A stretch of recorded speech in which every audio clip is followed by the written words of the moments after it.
Good morning, good afternoon, good evening, you lovely people, whichever one it is for you. Welcome back to Lilywhite Lane. I hope that you're all having a ruddy good Sunday and weekend wherever you are in the world and whatever you are planning to get up to. In the words of Chris Eubank, last night was stupendous. What a result, what a performance. Manchester City 0, Tottenham Hotspur 4. I've got to say it again to believe it. Manchester City 0. Tottenham Hotspur 4. Genuinely one of the best Tottenham performances and results I've ever seen in my life. It was incredible. It was outrageously good. Every single one of those players out there did their job, and it was a tactical masterclass. I'm not Ange Postecoglou's biggest fan, but he got it absolutely bang on yesterday. He really did. To counter-attack in this game, I was saying we had to in my match preview, and we did for most of it. As I say, Manchester City looked really dangerous for the first 10. Smash and grab, those Spurs go and get a first goal. Then for the next 20 minutes, we decided to press them, keep a bit of the ball, get our second goal, as I say. And in the second half, back to sitting a little bit deeper and counter-attacking them. It was very different to what we normally see from an Ange Postecoglou side, but it was similar to how we played against them in the Cup. And it clicked that night, and it clicked even better yesterday, as I say. 4 goals counter-attacking them. Defensively, that's the most organised and solid I've seen us under Ange Postecoglou. I think that was the most counter-attacks from any team in the Premier League in a game so far this season. And yeah, he got it absolutely bang on. The team selection as well. Kulusevski on the right. I was very sceptical about that pre-match. I think he's worked a lot better in the midfield this season, but he looked mustard on the right, as I say. It gave us some more stability defensively, more physicality, as I say, when we're trying to drop back, and Kulusevski's running back, as I say, to put in challenges. The midfield 3, I was sceptical, but Bissouma and Sarr worked brilliantly, doubling up, as I say, on Bernardo Silva and Gundogan every single time they got the ball. And James Maddison really took advantage of the space that Gundogan was giving him defensively. So everything about that game, tactically, I thought Ange Postecoglou got back, absolutely bang on. I thought all the players were brilliant. I really do. And yeah, couldn't be more happy. Genuinely couldn't be more happy. It was brilliant. Look, let's delve into a few individual performances from yesterday. I talked about them a little in the player ratings yesterday, but I really want to go in depth about how good these lads were. The first one, James Maddison. Now, there's been questions about a falling out between Ange and James Maddison recently. Was it tactical, or is there something deeper? Bringing Maddison on for, 6-7 minutes against Ipswich when we need a goal, your most creative player on the bench. It didn't really make a lot of sense, and he hasn't really been playing a lot of games recently. He'll play the occasional Europa League game and maybe make a cameo in the Premier League, but Kulusevski's been the main man in the 10, and I think that really motivated Maddison when he got into the team to want to make a statement and show, yeah, I'm the man in the midfield, and he really did. For that first goal, he's been making a lot of runs like that this season in the Premier League. At times he's been spotted, he's gotten the ball and he's wasted it. At times he hasn't been spotted. Yesterday, maybe a little bit of birthday luck. It's an absolutely outrageous ball from Kulusevski. It's, as I say, put on a plate for Maddison. He doesn't really have to change his run, and it's a brilliant finish. It's a brilliant finish. He watches the ball, as I say, keeps it low, gets just the right amount of contact on it, and puts it into the back of the net. And for the second goal, it's really clever from Maddison again. It really is. Heung-min Son, as I say, plays it to him. James Maddison gets the ball, plays it to Sonny, who does a lovely little bit of link-up play. Maddison sees a space to the left-hand side in the box, dinks the keeper like he's not even there. Justice jam on toast. James Maddison gets his deserved 2 goals. It was brilliant. It was really brilliant. He deserved the 2 goals that he got yesterday. But his overall performance was just so good. He wasn't just going forward, as I say, creating chances. He was dropping back, doing the dirty defensive work. And I think we see James Maddison at his best when he's everywhere on the pitch, when he's just allowed to roam about and do what he likes. He did that yesterday. And in my opinion, there were a fair few players for us who were brilliant, but he was man of the match. As I say, when he's allowed to do what he likes on that football pitch, being the luxury player that he is, we see an incredible football player wearing that Lilywhite top. So, James Maddison, he got a 10 out of 10 in my player ratings yesterday. I stick by that. It wasn't all the emotion getting the better of me after the win. Everything he did, going forward, defensively, just getting himself involved in the game. I really think that's when we see the best of James Maddison, when we have at Spurs at the beginning of last season. Why was he so good? Because he was everywhere on the pitch. He was dropping deeper, creating chances, linking up, as I say, then getting, into dangerous positions going forward, occasionally cutting inside, cutting outside, going out to the wing, just everywhere on the pitch. So James Maddison was outstanding yesterday. He really, really was. Kulusevski, like I said a few minutes ago, I was not sure at all about playing him on the right wing, but it gave us a lot of defensive stability. If we had Johnson there, we know that he hasn't been tracking back a lot recently against Ipswich, carried it out, from a few challenges, especially that Schmodic's, bicycle kick. As good as it is, he's got to get stuck in there. So to put Kulusevski there, I thought was really, really clever. When we were sitting back a little bit and during some of the pressure that Man City were putting on to us, they were really, really struggling to attack us down that right-hand side. And I think if we didn't have Kulusevski, Porro could have been exposed there, because as good as he is going forward, he's not the strongest and best defensively. Whereas Kulusevski, he gave us that physicality on the right-hand side. And whenever teams would try and take us on that right-hand side, or whenever Man City would, with Savio or anyone else, as I say, they wouldn't be able to get through. So, yeah, brilliant from Kulusevski defensively. And going forward, that first goal, genuinely one of the best crosses I've seen in a long time. He put one in the Forest game last December, but that one I think was even better. Put on a plate, Maddison doesn't have to change his run at all. It's brilliant. It really, really is brilliant. Maddison said in his post-match interview that Kulusevski, when you're sort of cutting outside, whip those crosses in because I'll be there. And he did, and it paid off. Kulusevski was brilliant. And just the physicality, as I say, that he has down that right-hand side. You never feel like he's going to lose the ball when he gets it in a decent position. He just controls it so well. It's like at times he's got super glue on his boots. And yeah, some have criticised him for his recent performances, but I think, as I say, the whole team have been poor in games that we've lost. The Crystal Palace game, the Ipswich game, the Brighton game.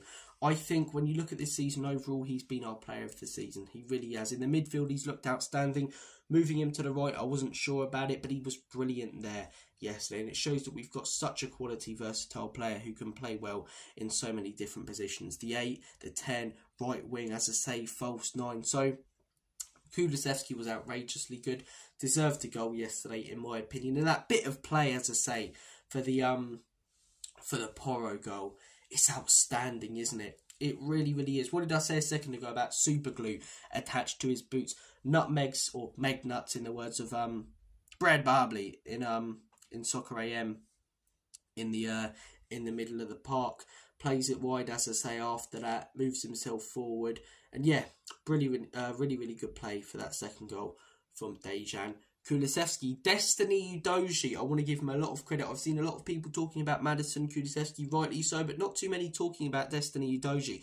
I thought that was one of his best performances in the Spurs shirt. Every time we were playing out from the back, which wasn't as much as usual, to be fair, Destiny Udogie was the one who would get the ball first. We wouldn't play out with Pedro Porro, and I think that's because Porro lacks that physicality, and with City's press, they could bully him off the ball a little bit, whereas Udogie was really, really strong on that left-hand side, linked up really well with Heung-min Son and Maddison coming in a fair few times, and yeah, just started a lot of the breaks that we had in that game, started a lot of the attacks and good moves that we had in that game due to his strength, his physicality. He wasn't even necessarily inverting that much in yesterday's game, but he did so much good work down that left-hand side. He really, really did. I thought Udogie was fantastic. Vicario, one of his best performances in a Spurs shirt, commanded his box. First 10 minutes looked a little bit shaky, flapped at a corner. After that, though, every ball that Manchester City were putting in, and they were putting in a lot, especially in the second half. They were spamming crosses, so Vicario did very, very well to command his box. And yeah, football basics. We saw that yesterday from Spurs. Doubling up on players in the midfield with Sarr and Bissouma. Dropping back a little bit when he needs to defend, as I say. Not always playing out from the back. Counter-attacking a team that presses you high. And Vicario yesterday, getting the ball, claiming it. And not just throwing it out every time to try and start an attack. Sitting on the ball for a second. Calming it down, as I say. Relieving a bit of the pressure. He did really, really well. And he made some massive saves. Haaland got in a fair few times. A few of the chances that Haaland had, he should have buried and they were wide. But a fair few of them were saved by Vicario. He was brilliant. He was absolutely brilliant. The one that comes to mind is that bit of link-up play between I believe it was Foden and Haaland was in the second half down the right-hand side, and it's right at Vicario, but it's coming at so much power, and he manages to, you know, get a right arm to it. It's a great save. So Vicario was brilliant. Vicario really was brilliant. Pape Matar is the other player I want to talk about. Every player was really good. Bassoon was good, Son was good, but these are the players I think were just brilliant. Absolutely fantastic yesterday. And Sarr just getting stuck in, man.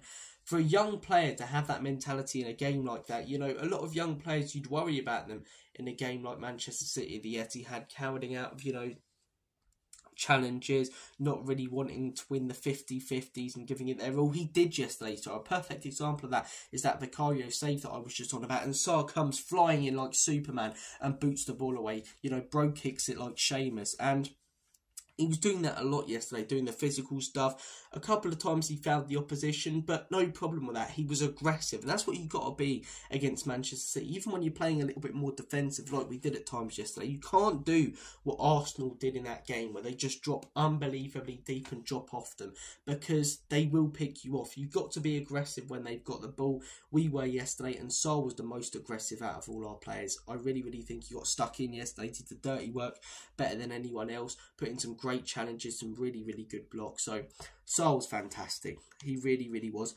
fantastic. Let's talk a little bit about Manchester City. Obviously this is a Tottenham channel, but I'm a big Premier League fan. It's weird to see Man City doing as poor as, you know, they have been recently. I'm not used to it. 5 losses in a row under Pep. Yesterday I thought he signed a new contract. Spurs, with our recent inconsistent form, I think they could hammer us, but it was the other way round. And they never really looked like building momentum. You know, they had some big chances, but you look at XG, we had 2.5, they had 2.2. So whilst they had more of the ball, and when you look at the shots, as I say, they had more, we created still the more clear-cut chances than them. So they just didn't look that great. I don't think their biggest problem is up top at the minute, though. I really don't, because whilst they didn't create loads, the chances were still there. They still had an XG of 2. I think their midfield without Rodri can really get cut through like a hot knife through butter. I think Gundogan, he does not look like the same player that was there a few years ago. He really doesn't. I mean, not tracking that run from Maddison, as good as the goal is from us, he's got to be tracking that run to at least make it more difficult for Maddison to finish that off, put some pressure on him. And yeah, defensively, Gundogan gave us a lot of space yesterday. Foden as well, one of their better players in the first half. Second half didn't look anywhere near as good. I just thought their midfield looked really poor. And their defence as well, in the second half, they really didn't look like they wanted it. You know, the perfect example of that. Werner deserves credit for taking it past Kyle Walker, you know, with his pace sprinting forward and putting across a great ball to Brennan Johnson, BJ, blowjob himself. But as I say, I don't know what Kyle Walker's really doing. If he comes across, he'll likely put pressure on Werner enough, knowing Werner and the way he crumbles like a chocolate digestive under pressure, to win the ball at least. And I don't know why he was doing. He was just sort of backing off him, going alongside him, not wanting to put a foot in, and just allows Werner to put in an easy ball. Our first three goals were very well crafted goals. The third one, Manchester City just made it unbelievably easy for us. I don't think it's just Udogie. I think their defence is getting cut through, as I say, and doesn't look as solid. I think they need players back from injury. De Bruyne, why is he on the bench constantly? I get that they want to rotate players, but he's one of their best players in my opinion, and they just don't look like Manchester City. Liverpool win today against Southampton, although Arsenal won yesterday. Having watched Arsenal recently, Liverpool are massive favourites then for the title. Massive favourites. They've been the best to watch out of the 3. They've gotten the best results out of the 3. Kept the most clean sheets out of the 3. Most dangerous going forward out of the 3. So at the minute, I tip Liverpool for the title. I really would, because that Manchester City team yesterday looked woeful. We started this, you know, really bad patch for them, and maybe we finished it. Maybe they bounce back next weekend at Anfield, but you lose there. 6 losses in a row, then 11 points off Liverpool before December is insane. So, look, Manchester City really struggling at the minute. Comment down below your thoughts and opinions on them. One thing I want to sign off with, I've been a big critic of Ange Postecoglou recently, right? I really have. I said after that Ipswich game I lost faith, and I haven't regained it just because of one phenomenal result. But that result was one of the best results and performances I've ever seen. And a few more of those and I'll be back on the Ange train, baby, okay? Honestly, you know, people can call me a flip-flop all they like, but football is a results business, and if the results start to change and we get more like the ones yesterday, I'll be back on board. Just because I lost faith in Ange Postecoglou, it doesn't mean I don't want him to succeed. I want him to succeed as much as any Spurs manager. I want to see my club move forward. And if he can take us forward, I will be very, very happily proved wrong about what I said after the Ipswich game. I'm not one of these people who will be so stubborn, as I say, to not give Ange Postecoglou credit because I criticised him loads after the Ipswich game and after the Brighton game and after the Crystal Palace game, because tactically he got it bang on yesterday. I still think we need consistency. As good as the win is, as outrageous as it is, as much as it may make some believe we're on the right track, I still need consistency. I need us to go now and beat Fulham, because whilst this is better than the Villa game, we had the Villa game, we had the United game. Look, I think we need consistency for me to believe again, but credit goes to Ange Postecoglou yesterday. I'm not going to be stubborn enough to not give him any. He got it absolutely spot on. Guys, I'm going to make like a banana and split. Take care of yourselves. Have a ruddy good rest of your Sunday. And as always, come on you Spurs.